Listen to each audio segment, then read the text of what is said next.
Welcome to the 1998 U.S. Handball Association's National Collegiate Championships. Ben Thum here along with Jonathan Kendler and James Comstock.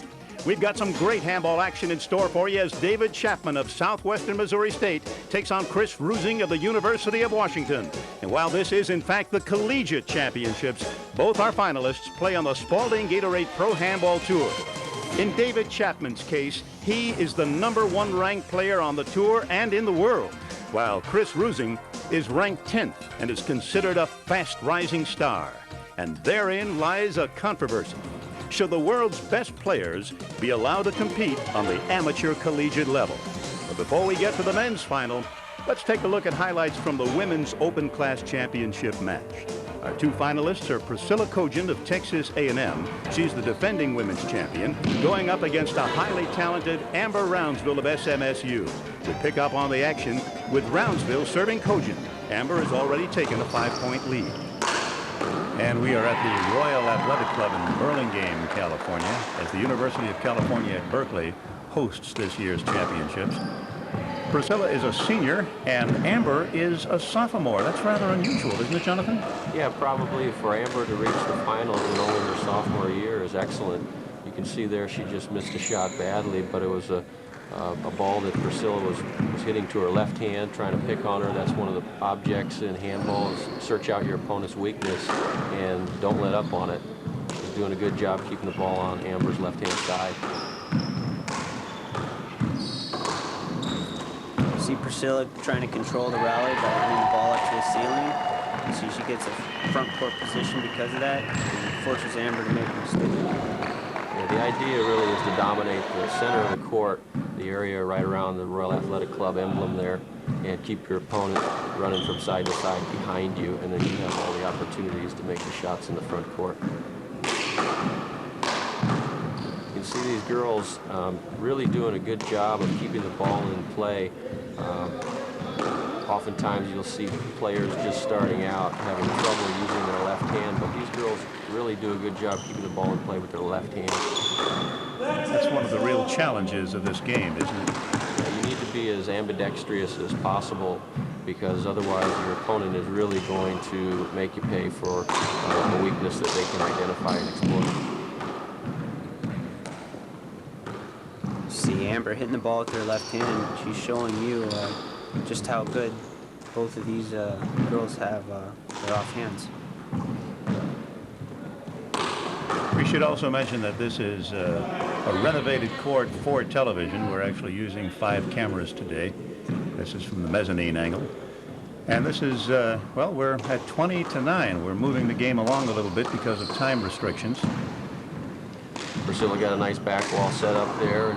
Again, driving the ball hard at Amber's left side. You can see Amber a little out of position on some of those shots, and Priscilla's really controlling this rally, no question about it. It's a great kill shot by Priscilla. She got it set up in the front court, and she just put it away.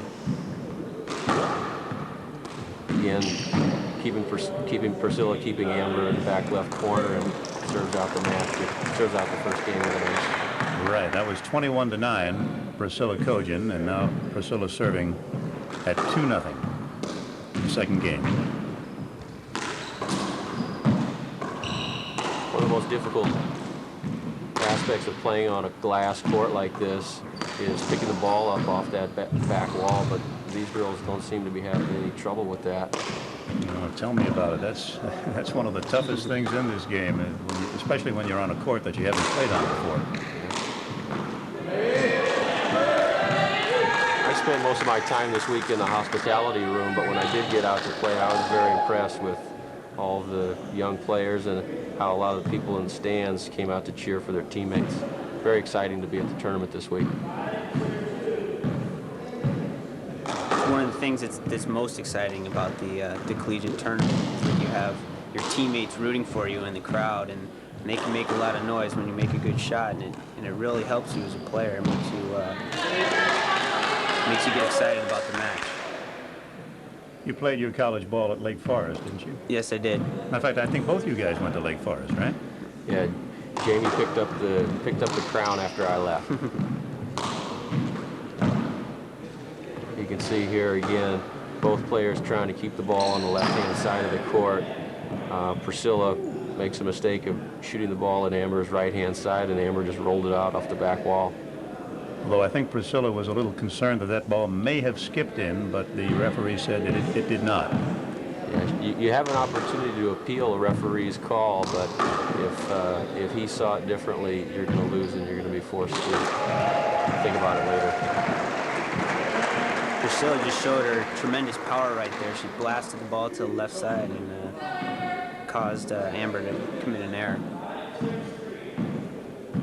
Still early in the second game. Amber has a chance, if she could get some momentum going, to put the pressure on Priscilla, but Priscilla's court sense is very good. She's moving around the court well. And a shot like that is very discouraging to your opponent.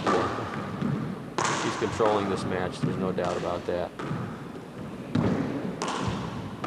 Priscilla is one of the top ranked women players throughout the entire world, and so it's no surprise that she's dominating this collegiate event. She is from Sao Paulo, Brazil. She's been in this country for about 15 years. I didn't know that they played handball down there. Mm-hmm. I don't think she started there. I think she started when she came to the United States at Texas A&M. You're seeing the girls keep the ball in play for quite a long time. One of the things that you'll find in the matches in the men's division is they go for the setup and the kill as quickly as possible, and these girls are keeping the ball in play, which means they're evenly matched once the ball comes off the service line. But I think Priscilla maintains her advantage off the serve. We're at 18 to 10. That's a nice kill shot with their left hand by Priscilla. Let's go to the slow-mo here and see what happened, gentlemen. You can see here Priscilla's setting up nicely. She's got her shoulders parallel to the direction she's going to hit the ball, and she just tees off on this thing and rolls it out in the right corner. It looks like Amber's out of position as well. Exactly. Beautifully executed. Priscilla has her opponent in the back court. She just goes straight for the front and ends the volley.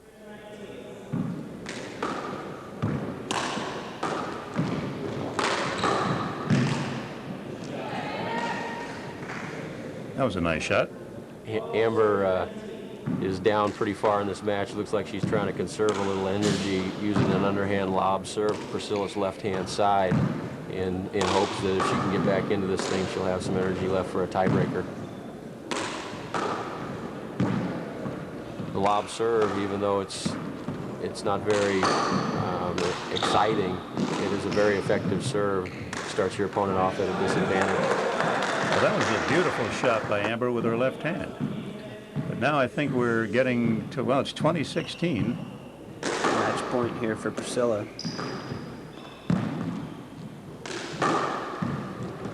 Even though it's match point, she's still trying to drive the ball to the left-hand side on every volley. That was another beautiful shot by Priscilla Kogin. Let's take a look at that in slow-mo.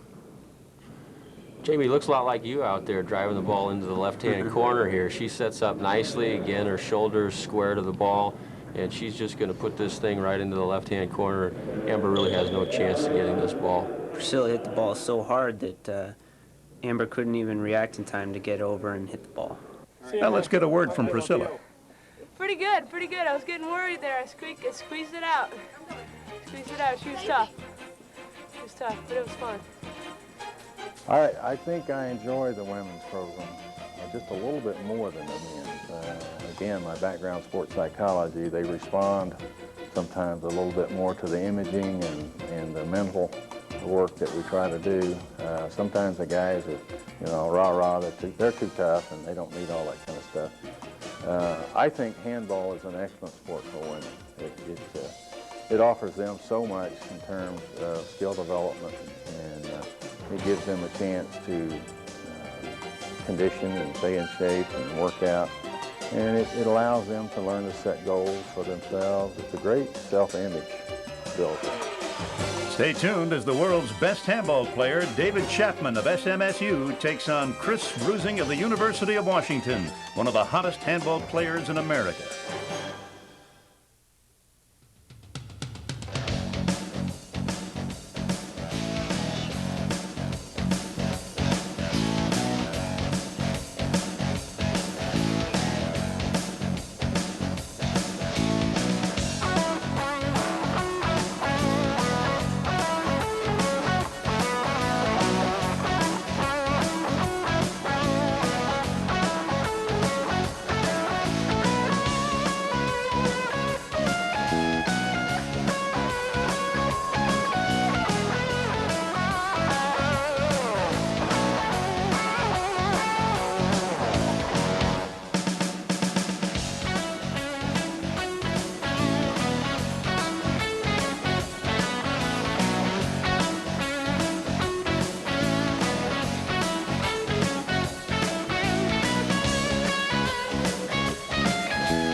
And we're just about to get underway with the men's open final of the USHA Collegiate Championships.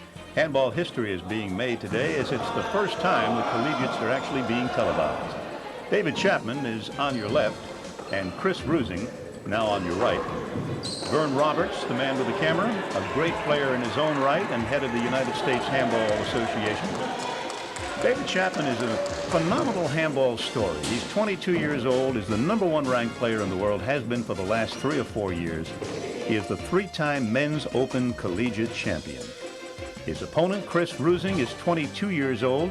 Chris is a 2-time Washington State champion and one of the fastest rising players on the Pro Handball Tour. And as Chris and David continue to warm up, we should tell you that this year's Collegiate Handball Championships has a bit of a controversy brewing. Namely, should professional handball players be allowed to compete at the amateur level? Coach Mike Dow of Lake Forest College, which is just outside of Chicago, has a strong opinion. He thinks they should not. Well, I don't know. I guess I got an old-fashioned approach that intercollegiate athletics should be amateur as much as they possibly can be. We all know that at the Division I level, that's not entirely true. There's an awful lot of kids getting an awful lot of things, and you read every day in the paper about the things that happen at that level. But it's just a matter of amateur over professional. Can you really say, though, that the world's #1 handball player is a professional when he's really not making a whole lot of money at it? Well, that's true. There is no money to be made in handball, but the skill level is such that we can pencil in the winner, and every year that David's played, we just say everybody else can go home and we'll all play for second place. Well, that's one coach's opinion, and Mike Dow is one of the most respected handball coaches in the country. But so is Tommy Burnett of SMSU. He is David Chapman's coach, and as you might expect, he feels a bit differently about it. What's your view on David Chapman being in this tournament? I think it's fantastic, and along with most of the kids and the coaches, handball's not that big, and we want our best players here, and the kids want a chance to play. It's the only chance they'd ever get to play David Chapman is in a tournament like this. Well, there you have 2 different sides of the pro versus amateur controversy. And what does the world's best handball player think about all this? I know if I was coming up as a player, a collegiate handball player, and I wasn't currently the #1 pro, I would want anybody possible to be in that tournament because I want to play the best. To improve my game, I need to play players that are better than me, and I want to see what they have. So yes, I think anybody should be able to play in the collegiates because I want to put myself into competition with the best players. Okay, we're just about to get ready to start here. We're down at courtside with Chris Rusing serving. You can see right away the action in this match is considerably faster pace than the women's match. The men have a lot more power in their serves and a lot more accuracy with their shots. Chris is known for his big power serve. He gets down really low and he tries to just crank on the ball and hit it as hard as he can. That was a beautiful shot. Chris just took that shot from deep in the backcourt with his right hand and absolutely rolled it out in the front corner. That's what he's going to try and do as much as possible because if he finds himself in a match where he's volleying back and forth with David, he's going to wind up losing. See, David, he took the ball and he hit it into the back wall, and then it made the front wall, and that's a legal shot in handball. A legal shot, not illegal. David takes a different approach to his serve. David will use almost exclusively a lob or an overhand serve. He does that, I think, just to take his opponent out of the power game right from the start. He also knows exactly where his opponent's going to hit the ball if he controls that serve enough.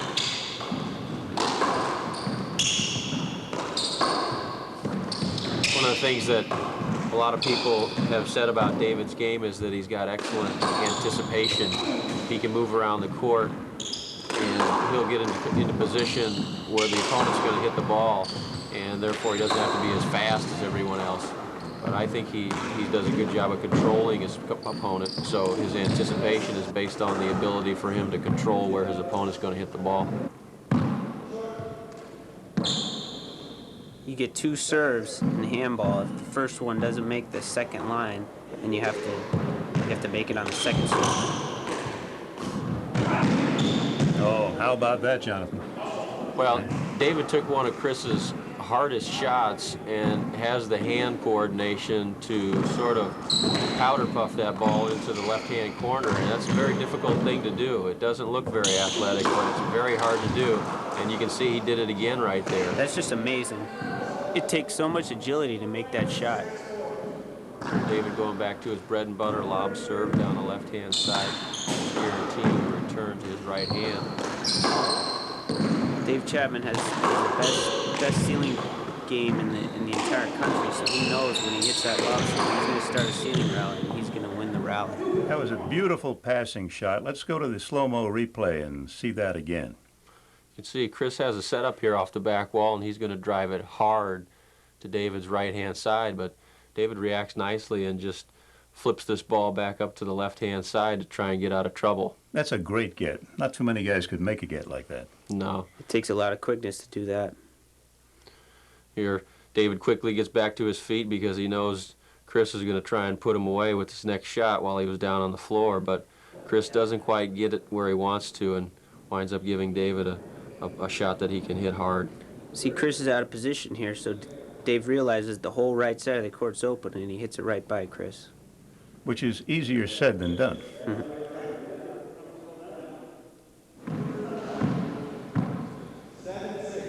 It's interesting the contrast in styles here. David is sort of methodical in his play and waits for his opportunities. And as I watch the match, it appears that Chris is really trying to force as many of his shots as possible, and David is plodding along, but he knows exactly what his strategy is. Chris is the kind of player who lives by the sword, dies by the sword. He just wants to shoot every ball that he possibly can, whether he's going to make it or not. He's just going to go for it. Shoot it, and if you miss it, shoot it again. Yep. Well, you got that one. Got that one by David. Chris is known as one of the hardest hitters in the game, and so a lot of the times when he winds up and he's going to try and kill the ball, he's going to hit it so hard that he's going to get it by his opponent.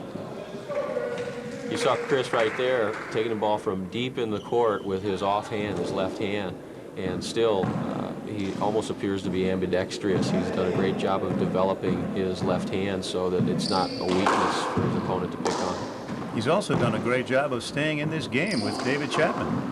#1 player in the world. You would think Chris would be very nervous.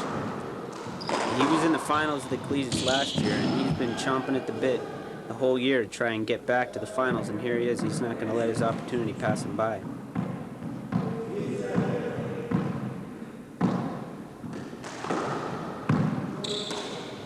Again, David going to the lob serve. Gives himself a nice little setup there. Chris is really hustling here. That's a great hustle play. He kills the ball with his left hand in the front court. Let's take another look at that. That was some incredible movement on the part of Chris Rusing. He really covers a lot of territory, that kid. Chris really isn't known for his speed, but here he's going to have to rely on it to stay in this rally. I think David was trying to squeeze the ball down the right-hand side here and didn't get it quite as far over as he wanted to. Chris is way out of position. He's got to hustle all the way back to the front court if he's going to get the ball. Little mid-course correction here. Now, this is a tough shot to make. He kind of leans into it a little bit, and he hits a nice shot where Chapman can't get to it. With his offhand, we might add. Right. Don't go away. We'll be right back with more of the Men's Open of the 1998 USHA Collegiate Handball Championships.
Welcome back to the 1998 USHA Collegiate Handball Championships with David Chapman and Chris Rusing. Chris is holding his own in this match. He's got 7 points to David's 8. I think a lot of people might be surprised by that. I think that Chris has done a good job of keeping David off balance with a lot of his power shots. I'm not sure that David was quite expecting this much of a challenge from Chris. I don't think Chris was expecting that shot from David. I think to this point in David's career, he hasn't even lost a game in the collegiates, so it's really amazing that Chris is staying with him this well. Is that true? He has not lost a game. He has not lost a game in three years of being the champion. Here we're still at 9-7 in the first game, and David's sticking with his strategy of lob serving down the left-hand side to Chris's offhand. I've had the misfortune of being on the losing end of that lob serve. It's really a very frustrating experience. It is quite an unusual serve, and not many guys use it, but David has had an enormous amount of success with that lob serve. We asked him about that recently. I use a lob serve mainly because my power serve is not the greatest, and when I use the lob serve, I know exactly where my opponent's going to return it. So if I'm hitting a power serve, they could return it different places each time. When I'm hitting a lob serve, I know they're going to hit it to my right hand on the next shot. And once again, David is in the service box, and it looks like another lob serve coming up. Yes, indeed. Let's see what Chris does with this. Turns it to David's right where he wants it. How about that? Fantastic. And Chris has decided wisely to call a timeout here and try and break David's momentum. But he's still staying with him. He's got 7 points to David's 11. This is still early in the game. Rusing has a chance to come back if he can get his offense going.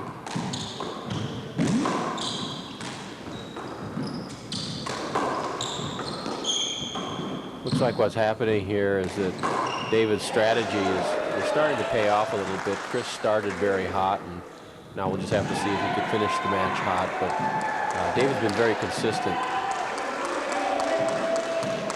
Chris probably hits one of the hardest balls in handball today. The ball's traveling at least 80 miles an hour. It's really a difficult serve to return when he can control it and hit it down the walls. It makes you react quickly to the ball.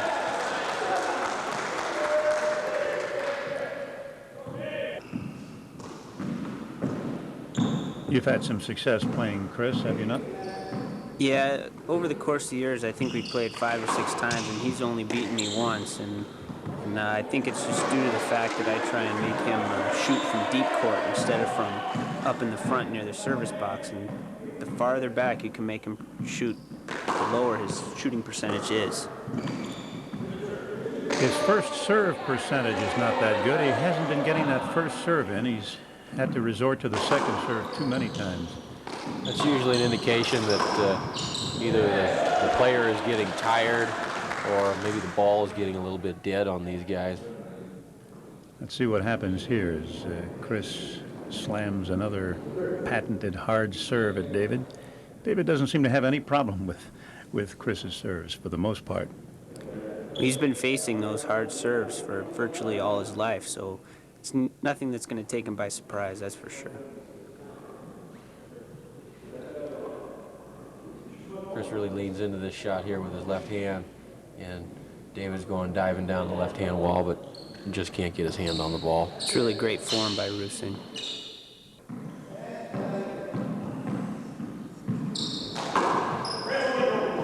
Once again, having to resort to the second serve, but he's staying right with David. It's 10 to 11. The fact that he's been able to remain close has kept the crowd in the match a little bit. Chris has got a lot of fans here watching the match. All his college teammates are up there cheering. Of course, he's the underdog, so he's going to get the benefit of the crowd noise. You just saw another great kill shot by Rusing. He's starting to string a good run of points together here, and maybe we could see him take a lead.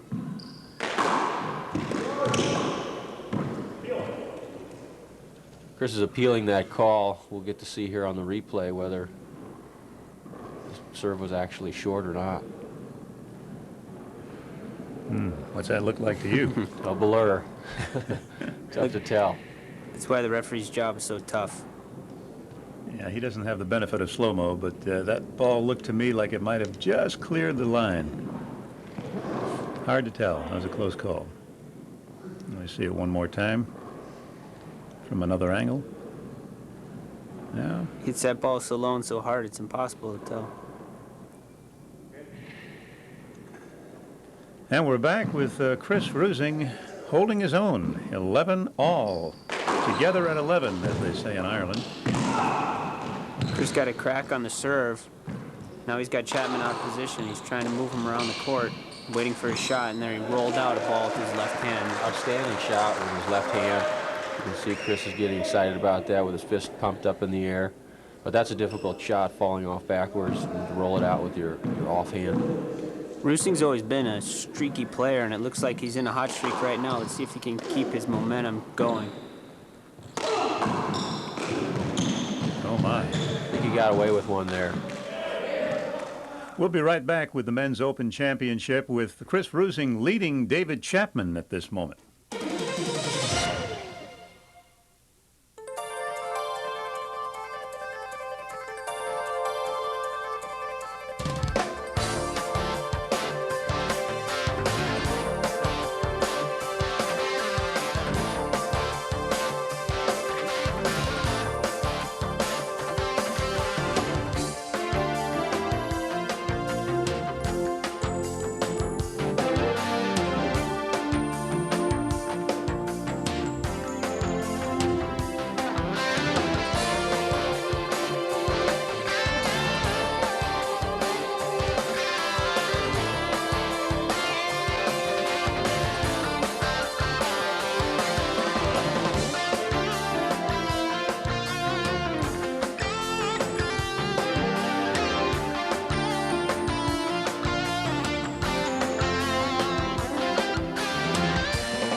And we're back to the Men's Open of the 1998 USHA Collegiate Handball Tournament with Chris Rusing serving to David Chapman. Chris is out ahead right now, 13-11.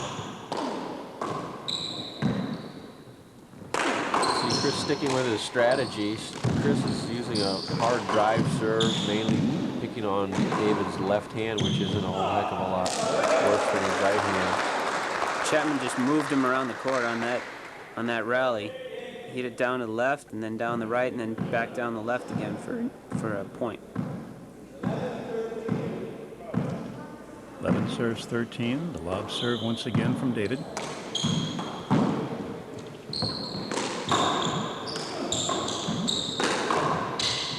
David just blocked him off right there, and he hit the corner for an easy kill.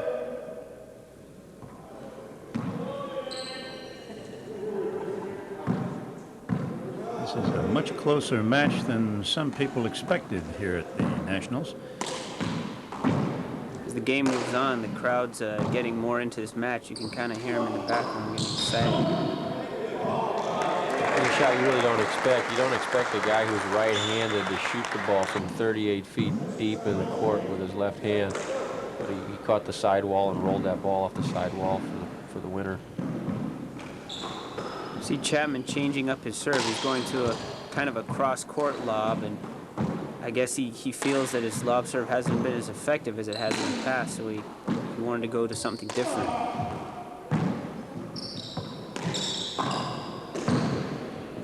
Right now, both players baiting the other one and Rusing make a mistake first. Oh my, that was beautiful. Incredible rally. Let's see that again in slow motion. Rusing leaves the ball in the front court. Chapman doesn't do much with it. He just kind of pushes it over to the left. Here comes the power of Rusing.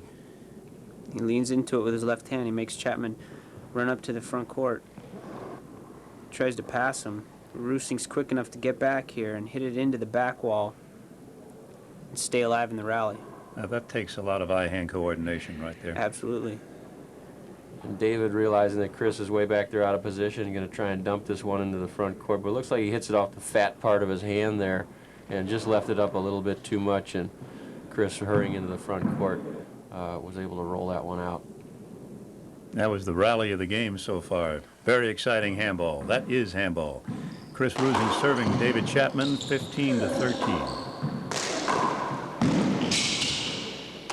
Well, that's a great get by Chapman. He's keeping the rally alive, making Rusing work for this point. It's a great kill shot to end the volley. Those were two exceptional gets by David, but to no avail. It happens a lot in handball. You work your tail off to stay in the rally and just to watch your opponent finish off the rally. You get to see Chris hitting a shot with his left hand, and he's really following up an excellent shot, but with his right hand, just demonstrating once again he's almost as ambidextrous as they come. And now, of course, he's got a nice setup shot there with plenty of room, gets a good look, and bingo. Kills it in the right front corner. Textbook. It's a good way to use the walls. Chris is really doing fantastic in this first game of the Men's Open Final. 16-13 against the world's best player. Can't ask for more than that. Chris isn't used to being in this position of having a lead this late in the game, so we'll see if he can finish off the match. Another great kill shot. Oh my, that was excellent.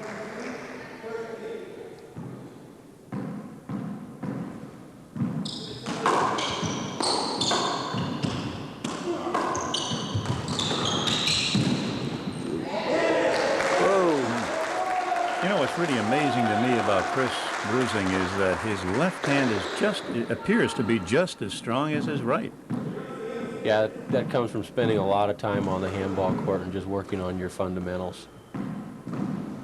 Because that is one of the real challenges of this game, is getting your weak hand to do what your strong hand can do. Well, try it once yourself. Try throwing the ball with your off hand, and you'll wind up looking awfully off balance. There you see David again using that dump shot into the front court to take one of Chris's hardest shots and just dumping it right back in for a rollout kill. There's an ace serve. First ace in the game. Rusing's 2 points away from closing out this game. It's one of the hardest thing to do in handball is finish off the end of a game. And I know from experience right now Rusing's feeling the pressure, and he really wants to get out of there with his first game win. Looks like to me David's trying to pick up the intensity. I don't think he wants to lose his first game and risk going to a tiebreaker.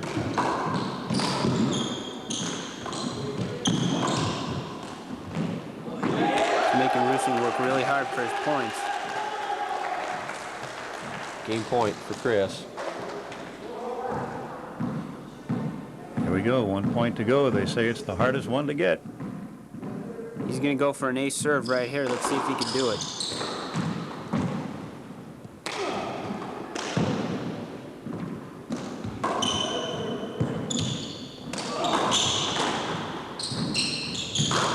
I wonder what's going through Chris's mind right now. He's got 20 points on the best player in the country. That was a very interesting demonstration of David Chapman's greatness. This is a tough shot, right against the left wall. He's really got to concentrate to keep his hand on the ball and keep the wall from getting in the way, and he does it, and he stays in the rally. He doesn't give Rusing much of anything to shoot. Right, Chris is banked up against the wall there. Manages to get off a shot, but watch this beautiful shot by David. Takes the ball out of the air. It's it's usually a good shot, but here he kind of left it up for Rusing to lean into it with the strong hand. That's true. Rusing goes for the kill. He doesn't quite get it, and Chapman stays in the rally. See, he closed his hand with that shot and fisted the ball down the left side.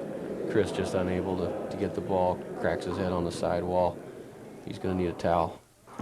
That was a great shot. That last shot by Chapman. Beautiful passing shot. Off balance. Chapman's going to try and put a run of points together here to steal this first game from Rusing. Here's a setup for Chris. He finishes it off. He's got the serve again at game point. And if we could get a close-up of David right now, I think you'd see a very surprised handball player.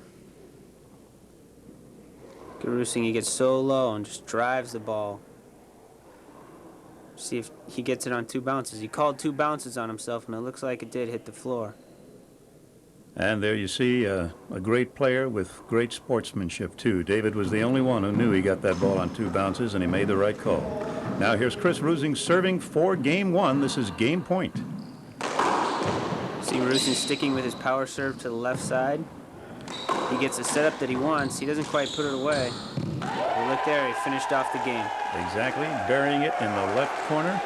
And Chris Rusing takes game number 1 from David Chapman. 21-18. A lot of surprised people here today. We asked Chris about his improvement in the game. I attribute a lot of that to going around to tournaments, a lot of practice time on the court, just hitting shots by myself.